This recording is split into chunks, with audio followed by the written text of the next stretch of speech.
Imaginez la scène, un mariage de conte de fées, avec des fleurs qui semblent peintes à la main, des cristaux qui reflètent la lumière comme des diamants, et une famille réunie pour célébrer ce qui devrait être un moment de convivialité.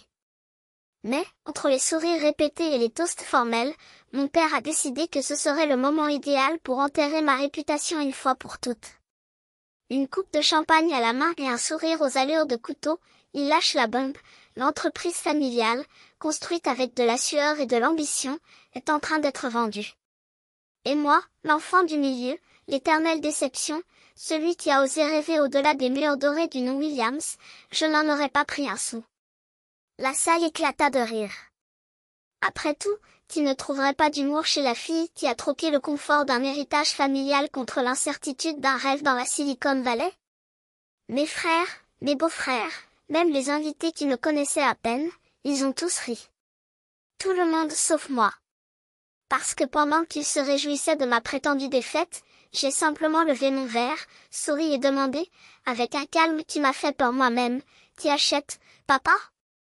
Il répondit fièrement, comme s'il concluait la meilleure affaire de sa vie, Everest Holdings. 50 millions, en espèces. C'est alors que je me suis levée, avec la posture de quelqu'un qui avait déjà gagné la bataille avant même qu'elle ne commence. Eh bien, permettez-moi de me féliciter, dis-je en regardant dans les yeux tout le monde dans cette pièce. Parce qu'Everest Holdings, c'est moi. Le silence qui suivit était si épais qu'on aurait pu le couper avec un couteau. Les fourches se sont arrêtées en plein vol. Les sourires se figèrent. Mon père, pour la première fois de sa vie, avait l'air perdu, comme si le sol avait disparu sous ses pieds très chers. Ma mère, toujours aussi calme, semblait avoir oublié comment respirer. Ma sœur, la mariée radieuse, me regardait comme si j'étais un fantôme du passé qu'elle aurait juré d'avoir enterré. Et ma sœur aînée?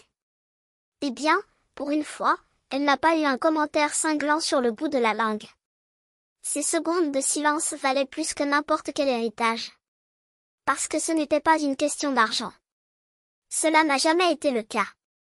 C'était à peu près le moment où vous regardez ceux qui vous ont toujours sous-estimé et prouvé qu'ils ne se sont pas trompés, ils ne vous connaissaient même pas. Je m'appelle Kate Williams. J'ai 42 ans, même si la plupart des personnes présentes dans cette salle m'ont vu grandir, elles ne m'ont jamais vraiment vu.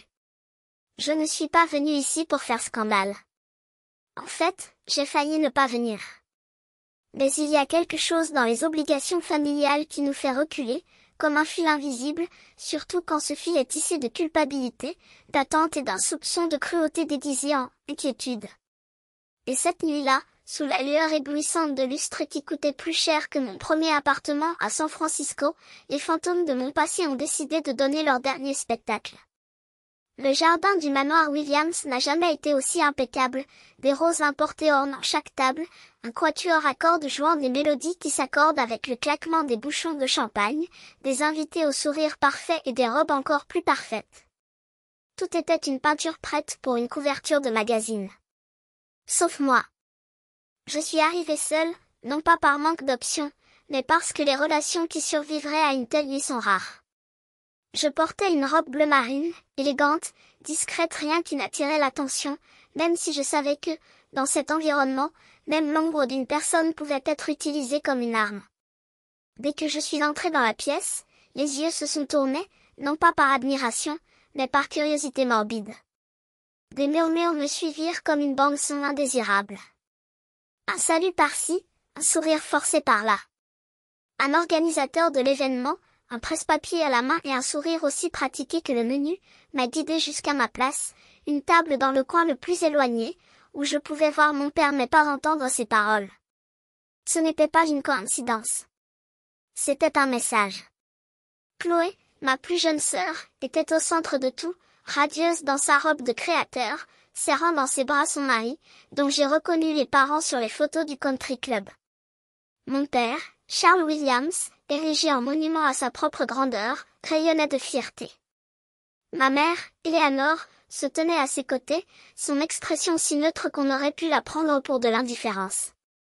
Madison, ma sœur aînée, toute perle et tout mépris, m'a lancé un regard à glacer la lave. Nous n'avions pas été dans le même espace depuis une décennie et le temps n'avait rien adouci. Le dîner se passa dans un silence gênant. Les toasts commencèrent, prévisibles et pleins de clichés. Les rires résonnaient comme des bulles de champagne éclatant dans l'air. Jusqu'à ce que mon père se lève. Lorsque Charles Williams parlait, le monde s'arrêtait pour l'écouter. Après tout, c'est ainsi qu'il avait transformé un petit atelier d'électronique à l'intérieur des États-Unis en un empire valant des millions. Merci à tous d'être ici, commença-t-il d'une voix qui remplit la pièce comme un ordre. Aujourd'hui, nous célébrons non seulement l'amour, mais la continuation d'un héritage. Chloé et Kyle, l'avenir de cette famille est en vous. Une pause dramatique. Tout le monde se pencha en avant. Et en parlant d'avenir, a-t-il poursuivi, nous venons de finaliser la vente de Monroe Tech. 50 millions. C'est fait. Des murmures d'approbation remplissaient l'air. Applaudissements, sourires, regards admiratifs. Jusqu'à ce qu'il se tourne vers moi, comme s'il était sur le point de porter le coup final. Quant à l'héritage, Chloé, Kyle, Madison, ils sont tous en sécurité. Mais toi, Kate, dit-il, comme si mon nom était un poids sur sa langue, ne reçois rien. Toute la salle rit. Ma mère détourna le regard. Madison sourit, ravie. Chloé évitait mon regard. Mais moi? Je me suis juste levée, avec un calme que seul quelqu'un qui a été brûlé par les attentes des autres peut avoir. Papa, ai-je demandé d'une voix qui ne tremblait pas, qui achète Monroe Tech? Il rit avec confiance. Everest Holdings. Une société de la Silicon Valley. Ils ont fait faillite ce matin. J'ai hoché la tête, j'ai levé mon verre et j'ai laissé la bombe exploser. Dans ce cas, félicitations, à moi. Le monde s'est arrêté. L'air est devenu lourd. Mon père me regardait comme si je parlais dans une langue qu'il ne comprenait pas. Je m'appelle Everest Holdings, j'ajoutais en prenant mon temps, en savourant chaque mot. Personne n'a bougé. La musique s'était arrêtée, même si je ne pouvais pas dire quand. Ma mère avait l'air d'avoir vu un fantôme. Chloé m'a regardé comme si j'étais une version déformée d'elle-même. Madison, pour la première fois de sa vie, semblait sans voix. Et mon père? Sa mâchoire était si serrée que je pensais qu'elle allait se briser. J'ai vu quelque chose dans ses yeux que je n'avais jamais vu auparavant, la peur. Je me rassis, lentement, sans me presser. Mon verre n'a pas tremblé. Qu'ils ont digéré ça. Qu'ils tentent de comprendre comment la fille qu'ils ont effacée de l'histoire est revenue non pas pour demander une place à table, mais pour acheter la table entière et tout ce qui s'y trouve. Le silence qui a suivi a été ma plus grande victoire. Je n'avais pas besoin d'applaudissements. Je n'avais pas besoin de reconnaissance. Parce qu'au fond, je n'en avais jamais eu autant besoin que je le pensais. Grandir en tant que Williams, c'était comme vivre sur une scène. Tout brillait à l'extérieur, mais derrière les rideaux, les fissures étaient profondes. Mais cette nuit-là, les fissures sont devenues mes fondations. Et l'héritage qu'ils pensaient m'avoir refusé? Je l'avais reconstruit de mes propres mains. Pas comme ils le voulaient. Mieux qu'ils ne l'auraient jamais imaginé. En apparence, la famille Williams était un jeu d'échecs silencieux, chaque pièce avait sa place, chaque coup était calculé. Madison, la première-née, incarnait l'idéal de réussite de mes parents, des reines de beauté diplômées en finance, un mari dont le nom de famille lui ouvrait les portes avant même qu'elle ait à frapper. Chloé, la plus jeune, était la douceur en personne, des boucles blondes, des yeux de porcelaine, une voix qui faisait fondre même les cœurs les plus froids. Elle pouvait oublier des rendez-vous, détruire la voiture familiale ou arriver ivre à un dîner de gala, et recevoir quand même un sourire indulgent. Ah, cette Chloé! Comme si ses erreurs n'étaient qu'un charme de plus à admirer. Et puis il y avait moi. Ce n'était pas gracieux. Il n'était pas docile. Je ne savais pas comment me taire quand je le devais, ni comment sourire quand on me le demandait. J'ai posé trop de questions à table sur les chiffres, sur la logique, sur le pourquoi des choses que personne d'autre n'a remis en question. Mais j'étais brillant. À l'âge de 10 ans, il enseignait le calcul aux lycéens. À 14 ans, il écrivait des algorithmes qui, des années plus tard, seraient étudiés dans les salles de classe de Stanford. Mon esprit était mon épée et je pensais qu'il me sauverait.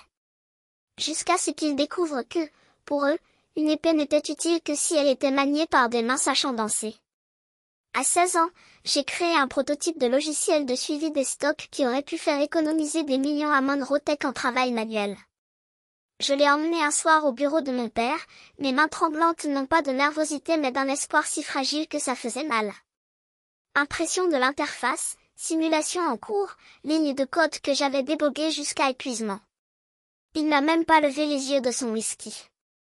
Kate, dis-je, comme si mon nom était un poids sur ma langue, ne confondez pas vos passe-temps avec les vraies affaires.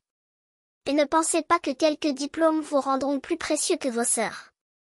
La vie ne consiste pas à être la plus intelligente de la pièce. Il s'agit d'être la plus utile. Il termina l'affaire d'un trait sec.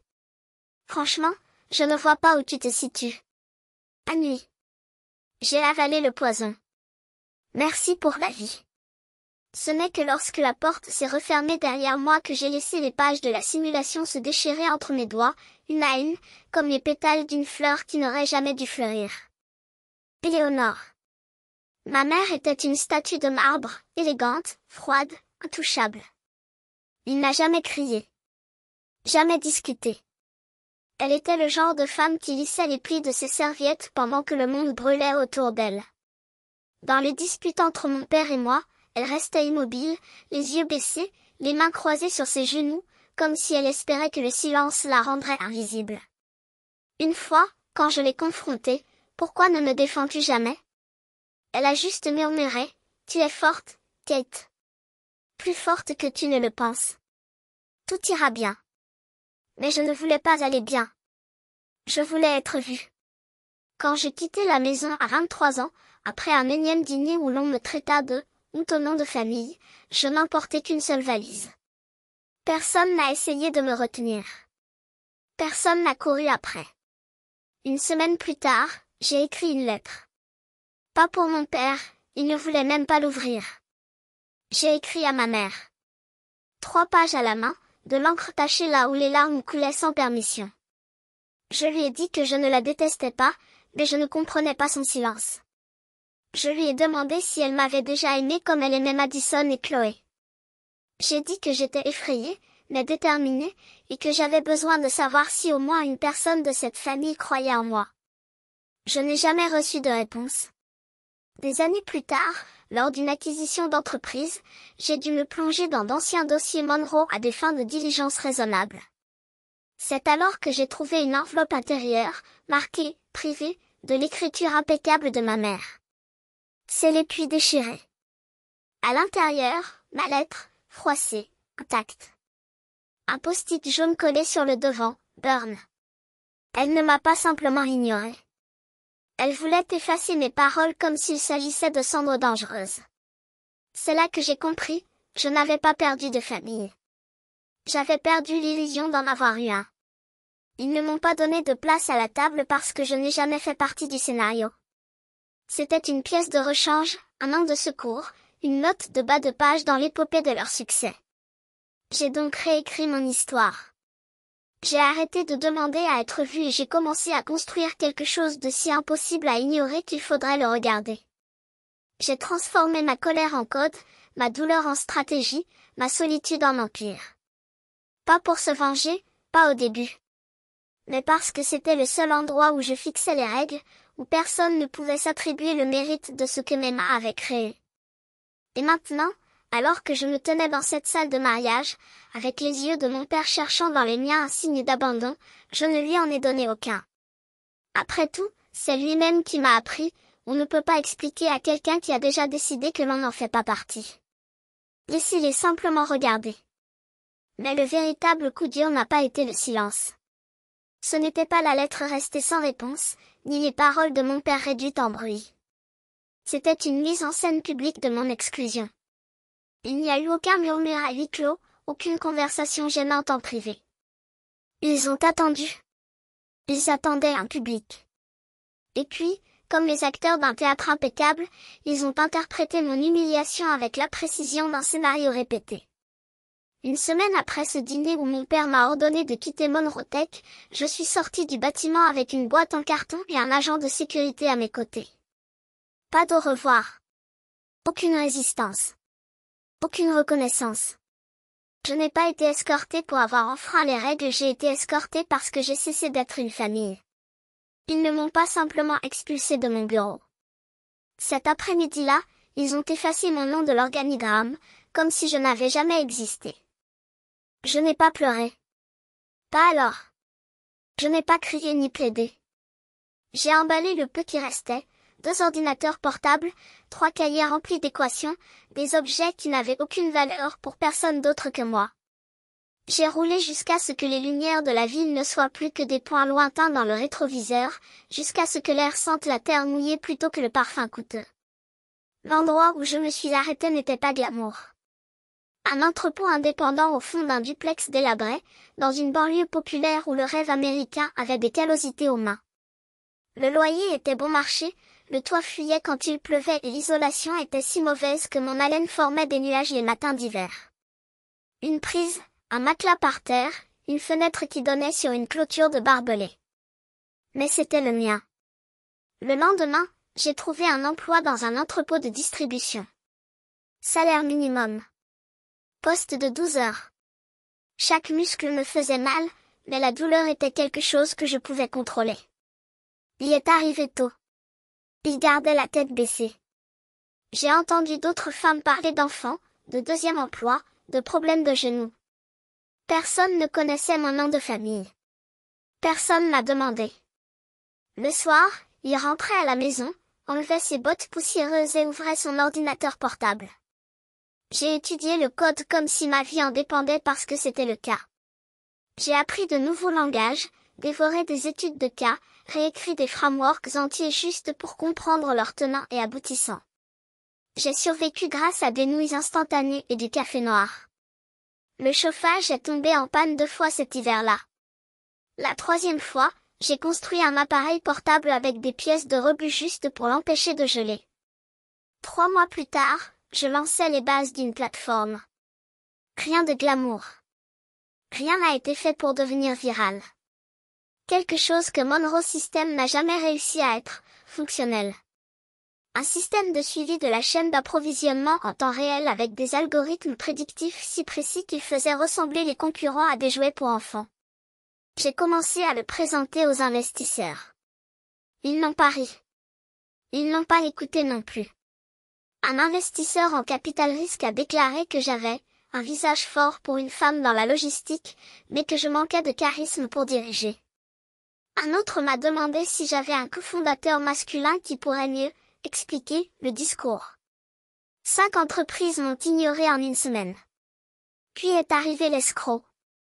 Un homme qui a promis un capital d'amorçage en échange de capitaux propres, a signé des papiers, a souri pour les photos et a disparu dès la mise en ligne du premier serveur. J'ai perdu tout ce que j'avais collecté. Des mois de code. Des semaines de préparation.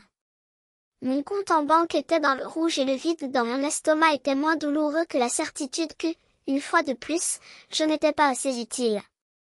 La nuit où mon compte bancaire est devenu négatif, je me tenais devant le miroir de la salle de bain, mes doigts s'enfonçant dans le bord du lavabo comme s'ils étaient la seule chose qui m'empêchait de m'effondrer. Mon reflet était un spectre, des cernes profonds sous les yeux, des joues creuses, une cicatrice argentée sur mon poignet, les restes d'un accident de soudure des années auparavant, alors que je croyais encore que la sueur pouvait m'acheter une place dans le monde. Il n'y avait aucune colère sur ce visage. Il n'y a pas eu de défaite. Il n'y avait que le vide de quelqu'un qui avait déjà été effacé tant de fois que même l'ombre elle-même ne le reconnaissait plus. C'est alors que j'ai murmuré ces mots, sans crier, sans pleurer, avec une froideur dont je ne savais même pas qu'elle existait en moi, je vais reconstruire ça. Et cette fois, personne ne va m'arrêter. Ce n'était pas une promesse. C'était un verdict. Cette nuit-là, tout a changé. Je suis partie de zéro. Pas de leur zéro, ce zéro condescendant qu'ils vous offrent avec le sourire en vous volant vos idées. Le mien de zéro, ce qui reste quand on a tout perdu, y compris l'illusion que quelqu'un va vous tendre la main. J'ai réécrit chaque ligne de code. Non pas pour réparer, mais pour améliorer. Cette fois, ce n'était pas un prototype désespéré, c'était une machine de guerre. Plus maigre.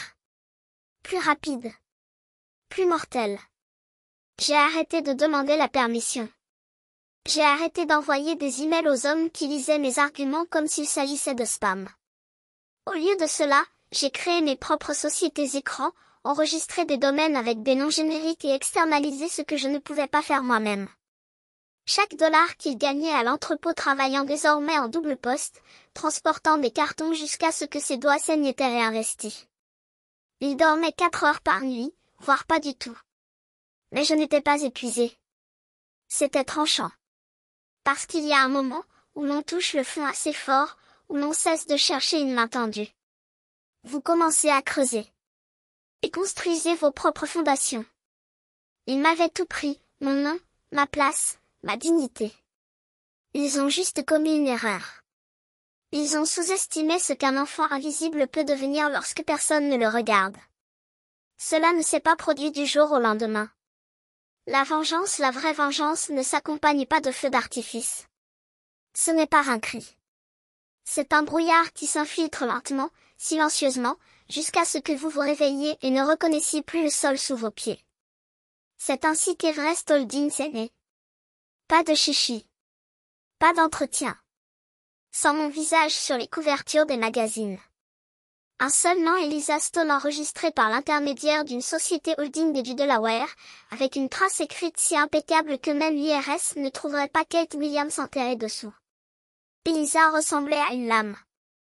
Stone était ce que j'étais devenu, immobile, froid, intouchable. Mon premier contrat n'était pas avec un développeur. C'était avec un avocat, du genre à ne pas poser de questions, se contenter de protéger les identités, de cacher des actifs et de structurer des acquisitions à haut risque. Il n'a jamais su qui j'étais. Je n'ai pas été payé pour savoir. Il était payé pour faire en sorte qu'Elisa Stone n'existe que sur le papier, et dans les contrats qui commençaient à s'accumuler. L'Everest n'a pas annoncé son arrivée par conférence de presse. Elle s'est infiltrée. J'ai commencé avec ce que mon père appelait les entrailles du système, des entrepôts oubliés, des lignes de transport obsolètes, des usines d'emballage que personne ne remarquait jusqu'à ce qu'elles arrêtent de fonctionner. Il connaissait les faiblesses de Monroe Tech parce qu'il avait vécu en elles. J'ai vu à quel point leur système d'achat était lent, à quel point leur technologie étouffait les mises à jour. J'ai donc commencé à magasiner chez leurs fournisseurs. Pas tout à la fois. Pas directement. De petites participations via des branches d'investissement de 3e niveau, puis davantage, puis une participation majoritaire. J'ai remplacé les systèmes obsolètes par Everest Innovation Suite, automatisation, suivi prédictif, intégration transparente. Le tout avec mon sceau. Rien avec mon nom dessus. Monroe ne l'a pas remarqué. S'il remarquait quelque chose, c'était un soulagement, les coûts baissaient, les délais s'amélioraient, les dirigeants se félicitaient de partenariats stratégiques, sans jamais se douter qu'ils devenaient dépendants de moi. Alors que je contrôlais déjà 3 de leurs 5 principaux centres de distribution, j'ai commencé à gravir les échelons. Logiciel d'entreprise. Cybersécurité. Logistique avancée. Je ne voulais pas être le chouchou de la Silicon Valley. Je voulais un effet de levier. Je voulais être à l'endroit où les décisions étaient prises avant même que Monroe sache qu'il y avait une décision à prendre. Le véritable test s'est produit lorsque j'ai amené Everest System chez un client Fortune 100 que Monroe courtisait depuis des années. Ils m'ont signé en 36 heures. Ce contrat à lui seul a mis l'Everest sur la carte non pas dans les gros titres, mais dans les procès-verbaux confidentiels de chaque directeur des opérations de la région. Et pourtant, personne ne savait que c'était moi. Les conseillers des requins avec lesquels il a négocié non plus. Les anciens, mentors, non plus qui ignoraient mes emails des années auparavant. Pas même les blogs technologiques qui spéculaient sur la réalité d'Elisa Stone ou simplement sur la façade d'un fonds de capital investissement. Je l'ai préféré ainsi. L'anonymat m'a donné un pouvoir que Kate Williams n'a jamais eu. Kate fut interrompue. Kate a demandé du respect et a reçu des rires. Mais Elisa? Elisa n'a pas demandé. Elisa a signé des contrats. Elisa a mis fin aux négociations. Elisa n'a pas expliqué.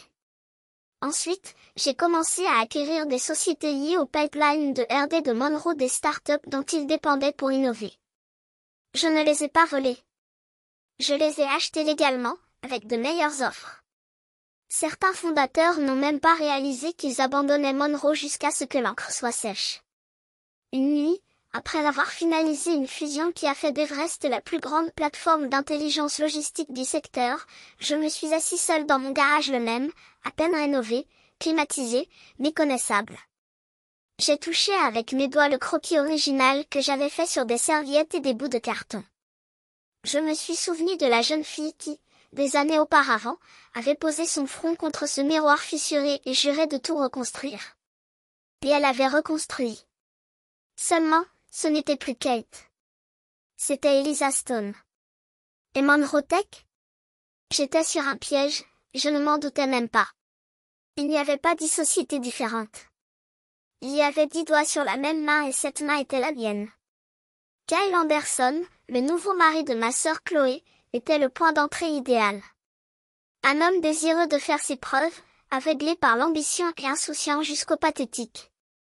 Promu au sein de l'équipe des partenariats stratégiques de Monroe, il a affiché son poste comme un trophée, mais l'a traité comme un concert du week-end.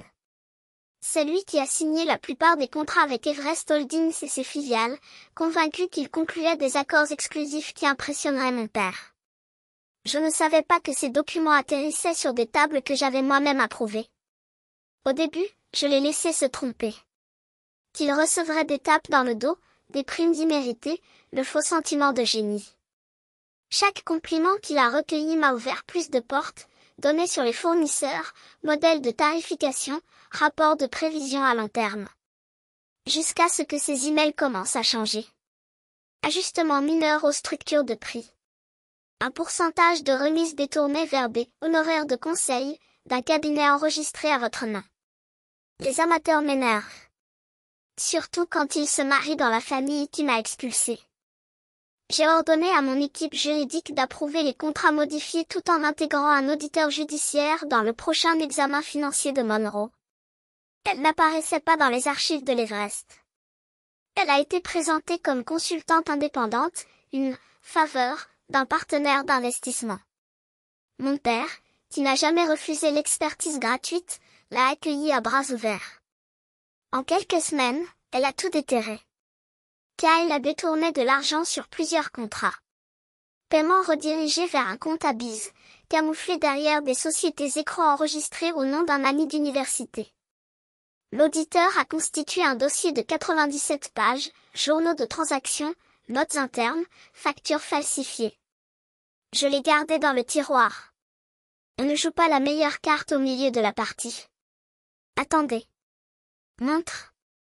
Assurez-vous que lorsqu'il tombe, il incinère tout ce qui l'entoure. Au lieu d'agir, j'ai continué à nourrir sa cupidité.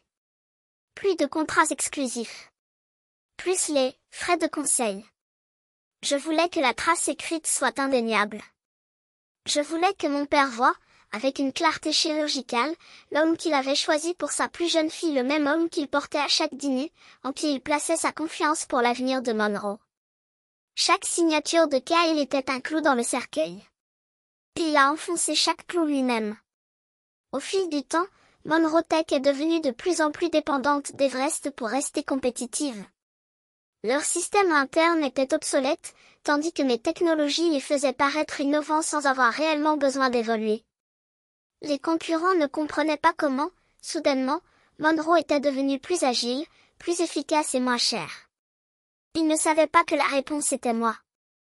Un après-midi, assis dans mon bureau, j'ai regardé la carte des connexions qui représentait chaque entité liée aux opérations de Monroe. 82 nœuds. 47 envers le mien. Mon équipe juridique venait de m'envoyer les documents finaux, je détenais désormais des actions majoritaires dans 2 des principaux prestataires logistiques de Monroe. J'ai pris une profonde inspiration et j'ai regardé par la fenêtre. Il se tenait sur une structure que j'avais moi-même construite. Si je tirais un levier, tout pencherait vers moi. Mais ce n'était pas le moment de tirer. D'abord, je voulais qu'il sourie. Laissez-les célébrer. Qu'il croyait avoir gagné. Et quand l'automne est arrivé, je voulais qu'il semble qu'il soit sorti de nulle part. J'ai fermé le dossier de Kyle et l'ai mis dans le tiroir verrouillé. Pas parce que c'était fini. mais parce que ça ne faisait que commencer. L'enveloppe est arrivée un jeudi. Papier était de couleur crème, lettres en relief et détails dorés. Élégant. Cher. Exactement comme tout ce que Chloé a joué. Mon nom était imprimé sur le devant. Pas de « chérie », pas d'affection, juste Kate Williams avec une écriture raide, comme un verdict. Je l'ouvris lentement, m'attendant à un théâtre de réconciliation, à un geste vide de sens pour prétendre que le temps avait guéri ce qu'en réalité il n'avait fait qu'approfondir. À l'intérieur, le faire-part de mariage. Chloé Marie Williams et Kyle Anderson. Demandez l'honneur de votre présence. Lors de leur cérémonie nuptiale. Le langage était aussi poli que faux. Sous l'invitation, une carte plus petite, manuscrite à la hâte. Vous pouvez assister à la cérémonie. Le nombre de places pour le dîner étant limité, nous espérons que vous comprenez. Je n'ai pas eu besoin de traduire. C'était la manière de Chloé de dire, tu ne fais pas partie du cercle. Tu n'es pas de la famille. Tu n'es pas le bienvenu. Juste toléré. Un enrayé d'une liste par obligation et non par désir. J'ai posé la carte sur la table et je suis resté silencieux. Une douzaine de pensées m'ont traversé l'esprit. Je n'avais pas parlé à Chloé depuis des années. La dernière fois que nous étions dans la même pièce, elle a fait une blague sur les gens qui atteignent leur apogée au lycée et m'a regardé directement. Maintenant, il voulait ma présence à son mariage. Non pas pour célébrer, mais pour servir de toile de fond à votre moment parfait. Mon premier réflexe fut de déchirer l'invitation. Qu'ils pensent que j'étais trop fière, trop blessée pour me montrer. Qu'ils gardent intacte leur fable. Mais ce soir-là, alors que j'examinais les derniers détails d'une fusion impliquant Monroe Tech et un fabricant européen de systèmes de défense, quelque chose a attiré mon attention. Une note de bas de page dans un mémorandum juridique. Une seule phrase. En attente du vote final du conseil d'administration sur la vente des actions à un acheteur privé. Un acheteur privé. 50 millions de dollars cotés, avec Everest Holdings comme conseiller sur l'opération. J'ai immédiatement appelé mon avocat. Il a confirmé ce que je soupçonnais déjà, mon père était sur le point de vendre Monroe Tech. Après des décennies de construction d'un empire, j'allais enfin débourser. Le conseil avait précédemment donné son approbation conditionnelle. Il ne restait plus qu'à faire l'annonce officielle, qui serait faite lors du mariage. Du coup, l'invitation n'était plus une formalité. C'était une chance. J'ai regardé à nouveau la carte, cette fois non pas avec amertume, mais avec calcul. J'imaginais le sourire sur le visage de mon père alors qu'il portait son toast, la certitude dans sa voix lorsqu'il annonçait la vente, convaincu que son héritage était assuré et que j'avais été effacé de l'histoire. J'ai pensé à quel point il serait satisfaisant de démanteler cette illusion. Pas avec fureur, pas avec scandale, mais avec des faits irréfutables. J'ai donc confirmé ma présence. J'ai ordonné à mon avocat de rassembler tous les documents, contrats d'acquisition, accords avec les fournisseurs, mémorandum contraignant prouvant qu'Everest Holdings détenait déjà un contrôle opérationnel sur près de la moitié des actifs de Monroe. Nous avons examiné les signatures du conseil d'administration. J'ai souligné la clause qui donnait à Everest un droit de veto dans toute restructuration.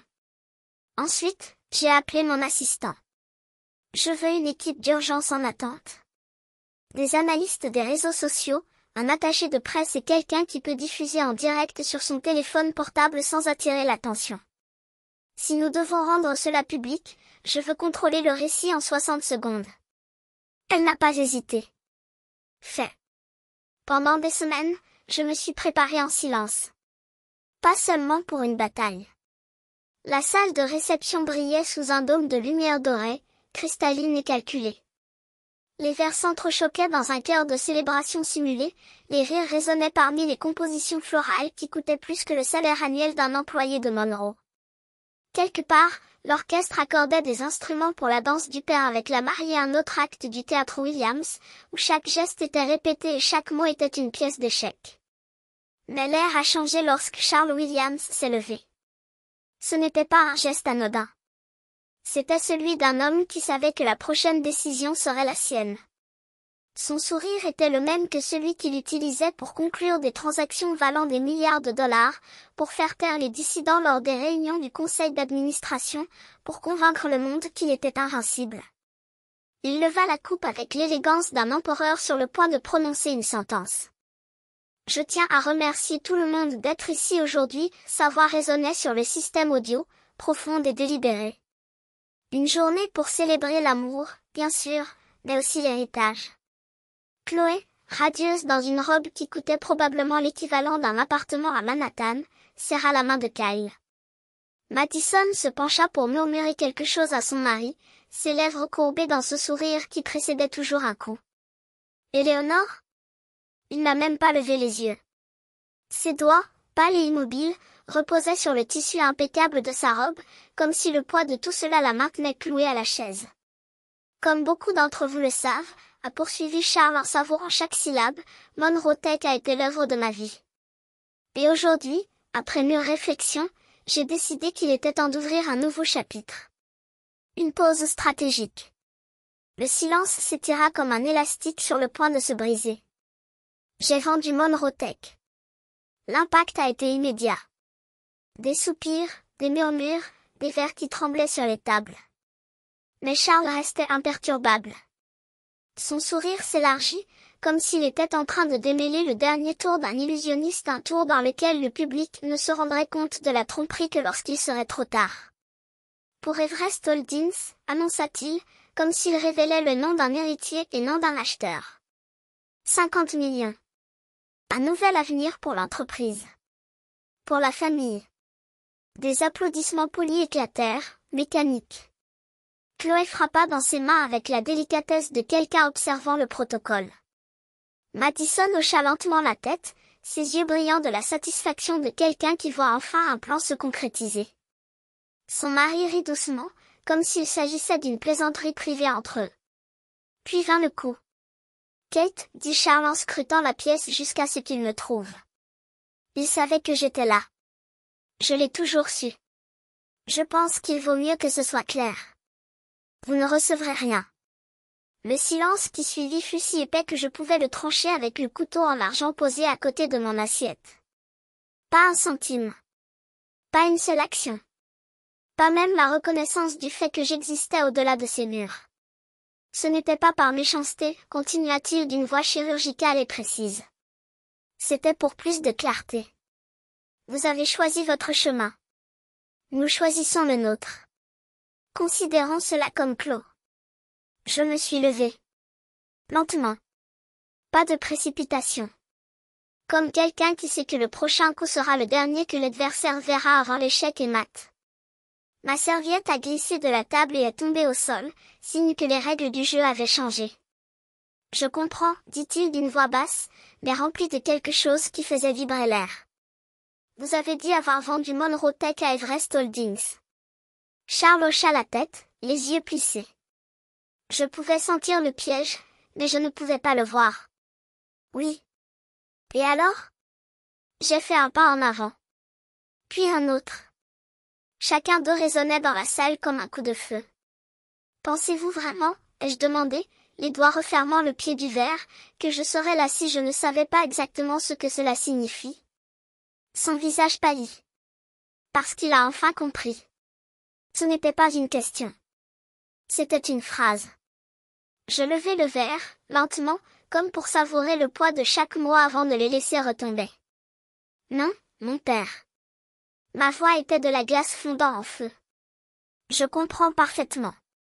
Et puis je l'ai regardé. Droit dans les yeux. Sans cligner des yeux. Je suis Everest Holdings. Les mots tombèrent comme des pierres dans un lac gelé. Il n'y a eu aucune ondulation. Il y a eu une fracture. La salle ne s'est pas soulevée. Cela s'est arrêté. Des souffles suspendus dans l'air. Temps divisé en deux. Quelqu'un poussa un soupir étouffé ou était-ce le bruit de l'effondrement d'un empire? Puis vinrent les murmures. Ensuite, c'est le chaos. Le visage de Chloé devint blanc comme du marbre. Madison laissa le verre lui échapper des doigts, le cristal se brisa sur le sol comme la fierté de Charles. Eleanor ferma les yeux mais ne baissa pas la tête. Pas cette fois. Il cligna des yeux. Une fois. Deux. Qu'est-ce que vous avez dit? Répétez. Plus haut. Chaque syllabe est un marteau. Vous venez de me vendre toute votre entreprise. Non. Sa voix s'est brisée comme du verre sous une botte. C'est impossible. J'ai négocié avec Elisa Stone, la PDG. J'ai ouvert mon sac. J'ai sorti le dossier. Épais. Sérieux. Avec les armoiries de l'Everest estampillées en relief doré. Elisa Stone, dit-il en feuilletant les documents avec des doigts qui ne tremblaient pas, c'est un nom que j'ai inventé. Construire quelque chose dont tu as toujours juré que je ne pourrais jamais le faire. L'air tremblait. Les téléphones ressemblaient à des couteaux. Les lentilles brillaient. Quelqu'un filmait. Quelqu'un pleurait. Vous n'avez pas vérifié votre acheteur, continuai-je en marchant en cercle autour de lui, prédateur et patient. Il n'a pas regardé au-delà des journaux. Il avait tellement envie de me mettre dehors qu'il n'aurait jamais imaginé, il sourit. Froid. Que ce serait moi qui tiendrais la plume. Ses lèvres tremblaient. Cet accord n'est pas valide. Je vais l'annuler. J'y vais. Je me tournai vers le fond de la pièce. Un homme de grande taille, vêtu d'un costume aussi sombre que la nuit, s'avança avec une mallette en cuir à la main. Mon avocat. Philippe Grave, ai-je annoncé, clair comme un verdict. Conseiller principal chez Everest Holdings. Vous êtes ici pour confirmer que le conseil d'administration n'a pas seulement approuvé la vente. Grave ouvrit la mallette. Les papiers scellés, tamponnés et irréfutables brillaient sous les lumières. Comme vous l'avez déjà terminé. Chaque clause révisée. Chaque signature authentifiée. Chaque document déposé auprès de la SEC. Charles recula comme s'il avait été giflé. Tu m'as trompé. Non, corrigeai-je doucement. Vous m'avez sous-estimé. Les invités ne chuchotaient plus. Ils ont enregistré. La nouvelle s'est répandue dans la salle comme une traînée de poudre vorace, inévitable. Chloé semblait vouloir disparaître dans sa propre robe. Madison était pétrifiée, ses jointures blanches autour de la chaise. Eleanor a finalement levé les yeux. Mais il n'y avait aucune expression sur son visage. Juste le vide de quelqu'un qui savait déjà que le jeu était terminé. Tu as dit que je ne méritais rien, lui ai-je rappelé en levant à nouveau le verre. Le cristal captait la lumière, projetant des étincelles sur le sol. Maintenant, un sourire. Très bien. Je possède tout. Le silence n'était pas encore rétabli lorsque je levai à nouveau la main. L'air vibrait de la résonance de mon annonce. Moi. La fille invisible. L'héritière oubliée. Maintenant, propriétaire de tout. Mais ce n'était pas fini. Pas encore. Avant que cette nuit ne se termine, ma voix a traversé le brouhaha comme une lame, il y a encore une question à résoudre. Les invités s'agitèrent. Certains se tournèrent vers la table principale. D'autres tenaient leur téléphone contre leur poitrine, comme s'ils craignaient de manquer un mot. Une question d'éthique, ai-je continué? Vol. Charles resta immobile, les poings serrés jusqu'à ce que ses os lui fassent mal. Chloé regardait ses genoux, ses cils humides. Kyle, oh, Kyle. Sa peau avait perdu 2 nuances de rouge. Il bougea sur sa chaise comme un animal en cage, sentant la corde se resserrer autour de son cou. J'ai sorti un autre dossier. Mineur. Élégant. Avec le mot confidentiel estampillé en rouge sang. Ceci, dit-il en papotant le dossier du doigt, est un audit financier des contrats avec des tiers de Monroe Tech au cours des 18 derniers mois. Ouvrez-le. Des feuilles et encore des feuilles de preuve. Contient des preuves de détournement de fonds. Des pots de vin. Des accords parallèles. Des comptes offshore. Le tout orchestré par un seul homme. Je n'ai pas pointé du doigt. Je n'en avais pas besoin. Le sang quitta le visage de Kyle en une seconde. Au cours des 18 derniers mois, continuai-je en feuilletant les documents avec un calme qui faisait mal, Kyle Anderson a détourné plus de 2 millions de dollars. Grâce à des consultants fantômes. Frais de vendeur non autorisés. Remboursement de dépenses falsifiées. Un verre de vin s'est brisé quelque part à ma gauche. Quelqu'un s'est levé si vite que la chaise est tombée. Kyle sursauta comme s'il avait été choqué. C'est fou. Elle invente. J'ai hoché la tête vers le fond de la pièce. Grave avança à nouveau. Cette fois, accompagné de deux auditeurs en costume et expression intransigeante. L'un d'eux portait un ordinateur portable. J'ai cliqué sur une clé. L'écran géant derrière le bureau du couple s'est allumé. Courriel. Traces de paiement. Feuille de calcul avec nom, montant, instruction de transfert. Preuve. Personne ne respirait. Je me tournai vers Kyle. Vous avez deux options, dit-il, bas et mortel. Démissionne de tout poste chez Monroe Holdings. Renvoyez tout l'argent. Et présente des excuses publiques, j'ai incliné la tête. Ou demain matin, nous remettons cela au procureur. Ses yeux, sauvages, cherchèrent Chloé. Dire quelque chose. Faites quelque chose. Mais Chloé ne voulait pas le regarder. Il m'a regardé. Et il murmura des mots qui coupèrent l'air comme un rasoir. Je savais. J'ai pincé les lèvres. Qu'est-ce que vous avez dit? Elle s'est levée. La voix tremblait, mais ferme. Je savais que c'était toi. Ses doigts se sont resserrés sur la nappe. Il y a quelques semaines, j'ai vu un mémo sur le bureau de Kyle. Une signature, l'Everest. Je l'ai reconnu. Il déglutit difficilement. J'ai entendu dire que vous étiez Elisa Stone. Mais je n'ai rien dit. Pourquoi? Siffla Madison à côté d'elle en repoussant violemment sa chaise. Chloé ferma les yeux. Des larmes pas pour Kyle. Jamais par Kyle. Parce que je t'enviais. Sa confession s'est brisée en l'air.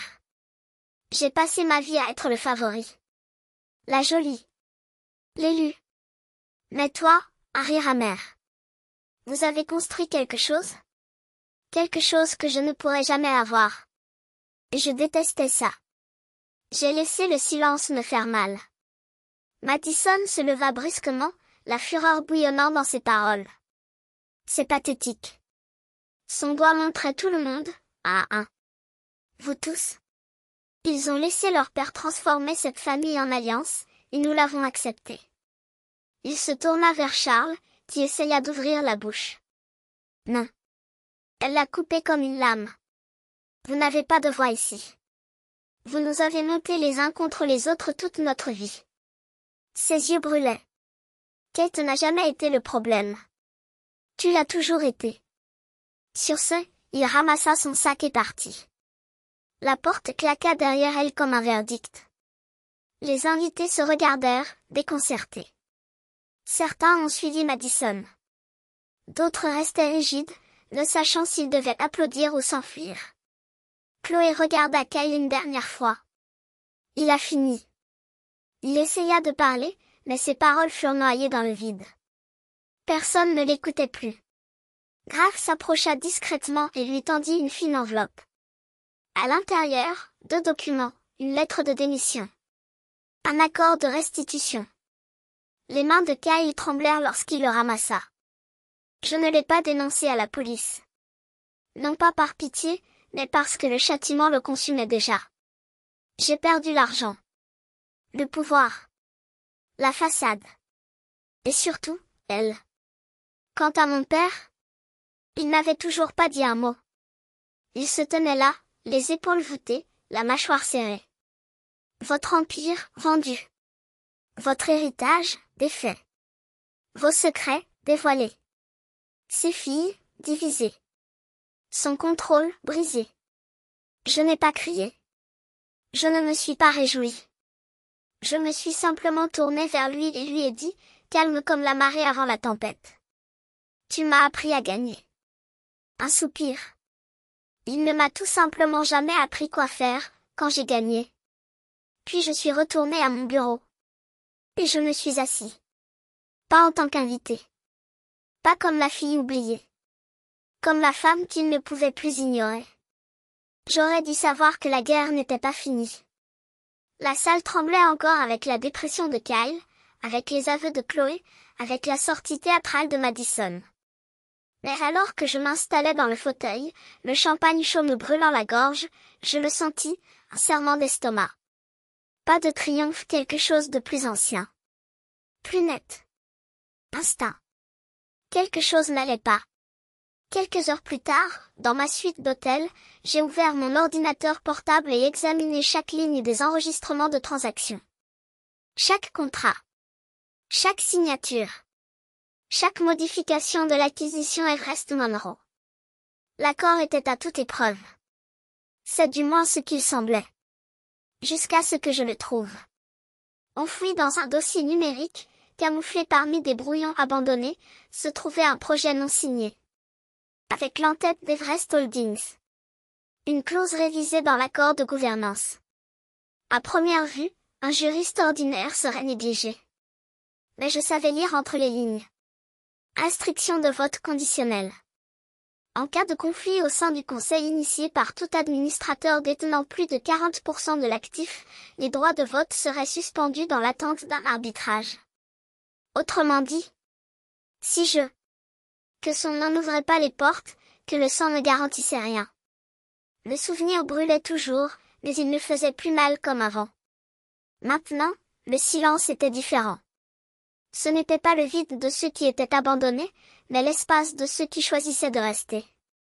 Il n'y avait aucun écho de voix qui la rabaissait, juste le son de sa propre respiration ferme, contrôlée, propriétaire de chaque centimètre carré de cet empire qu'elle avait conquis. Elle passa ses doigts sur le bord de son verre de whisky, une habitude qu'elle avait héritée de son grand-père, le seul Monroe à avoir jamais douté d'elle.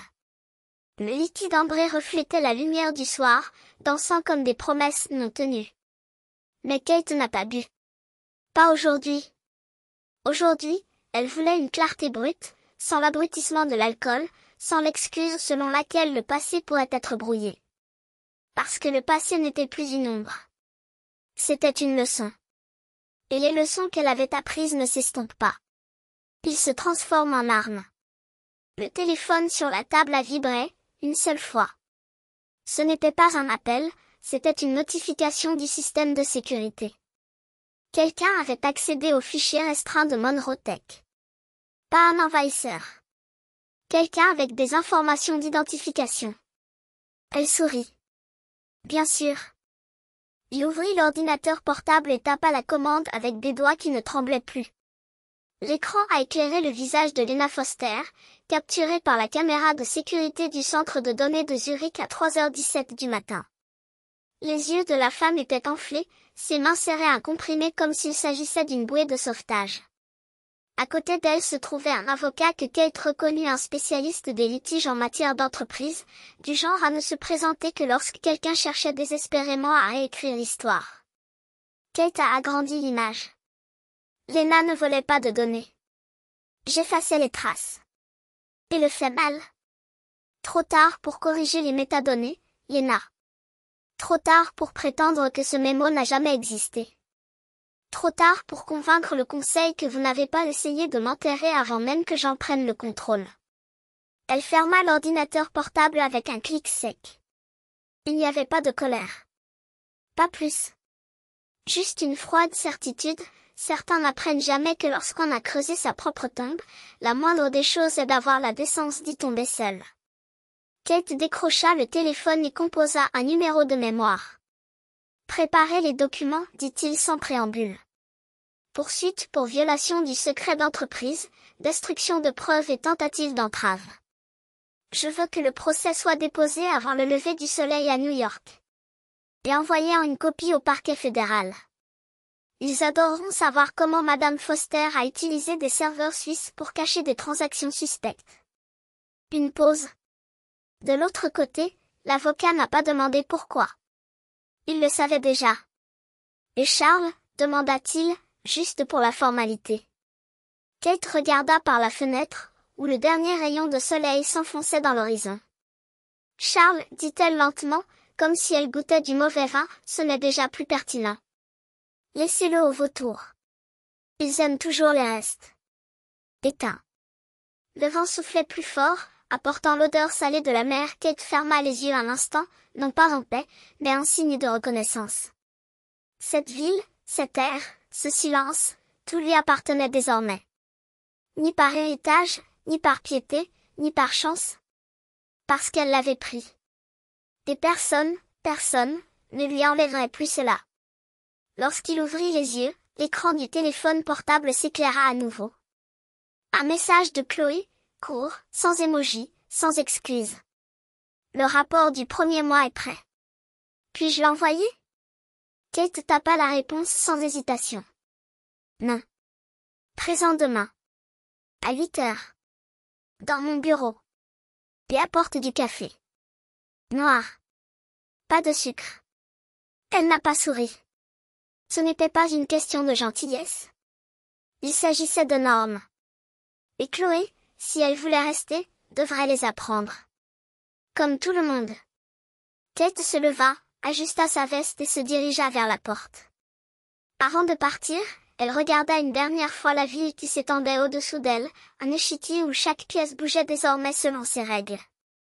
Elle n'était plus le pion qu'ils essayaient de sacrifier. C'était la reine. Et les reines ne demandent pas la permission de gagner. Ils le font juste. Ils ont dit que ses idées étaient stupides. Que son éducation, sa voix, son existence même ne valaient rien. Elle a gardé ce moment non par amertume, mais par précision, une sorte de souvenir qui n'alourdit pas, qui aiguise. Dans les mois qui ont suivi le mariage, tout a changé. Everest Holdings n'était plus seulement son entreprise. C'était un phénomène. Un nom murmuré dans les coulisses du monde de la technologie, dans des pièces où étaient auparavant seuls assis les hommes parlant la langue de leur père. Le nom de famille Monroe n'était plus un empire personnel, ni une arme entre de mauvaises mains. Maintenant, c'était une ligne sur un organigramme plus vaste. Une pièce stratégique. Son regard s'éloigna de l'océan et se posa sur la table au centre du bureau. Une pièce de design impeccable, sombre et moderne. 10 chaises l'entouraient. 9, vides. Dans l'après-midi, un nouveau groupe de dirigeants occuperait ses places. Choisis par elle. Certains jeunes, d'autres avec de l'expérience. L'une d'elles était Chloé. Ponctuelle dès le premier jour de la période d'essai. Instruit. Silencieux. Apprentissage. Kate ne lui a pas accordé de privilèges, elle ne l'a pas protégé. Il n'a pas proposé de raccourci, car il savait désormais que justice n'était pas synonyme de faiblesse. C'était la clarté. C'était limite. C'était vrai. On frappe à la porte. Son assistant apparut discrètement. La salle de réunion est prête quand vous le souhaitez. Kate hocha la tête une fois. 5 minutes. Lorsque la porte se ferma, elle se leva, se dirigea vers le bureau et ouvrit le tiroir où elle ne gardait qu'une chose, la lettre qu'elle avait écrite à sa mère des années auparavant. Celle à laquelle Eleanor n'a jamais répondu. Je ne l'ai pas relue. Ce n'était pas nécessaire. Pendant longtemps, savoir qu'il était là, intact, avait été comme un abandon. C'était désormais une preuve. Preuve qu'elle avait tout construit sans avoir besoin d'être sauvée. Il remit la lettre à sa place, ferma soigneusement le tiroir et se tourna vers la pièce. Ce bureau, cette tour, ce nom, rien de tout cela n'avait pour but de se venger. Il s'agissait de réécrire l'histoire. Il redressa les épaules, traversa l'espace et posa la main sur la poignée de la salle de réunion. Cela s'est arrêté. Pas sans doute, mais à retenir. Souvenez-vous de la jeune fille qui s'asseyait à la table des enfants pendant que ses frères portaient un toast à leur père. Rappelez-vous l'endroit dans l'allée lors de la fête de fiançailles de Chloé. Rappelez-vous chaque fois qu'il disait qu'elle n'était pas assez. Il a ouvert la porte. Les membres de l'équipe se sont levés en la voyant entrer. Pas par peur. Pas par obligation. Par respect gagné. Kate prit place en bout de table. Je n'avais plus besoin de validation. Je n'avais pas besoin qu'il s'excuse. Je n'avais pas besoin d'applaudissements. Il y avait quelque chose de mieux, le contrôle. Héritage. Vrai. Alors que la réunion commençait, une dernière réflexion était permise. Silencieux. Glacée. Cristalline. Je ne suis pas venu ici pour me venger. Je suis venu prendre la place qui m'a été refusée. Ce n'est pas une histoire de rancune. Il s'agit de récupérer ce qui a été volé. À propos de se lever en silence, pas dans la haine. Kate n'avait pas besoin de feu ou de fureur pour gagner.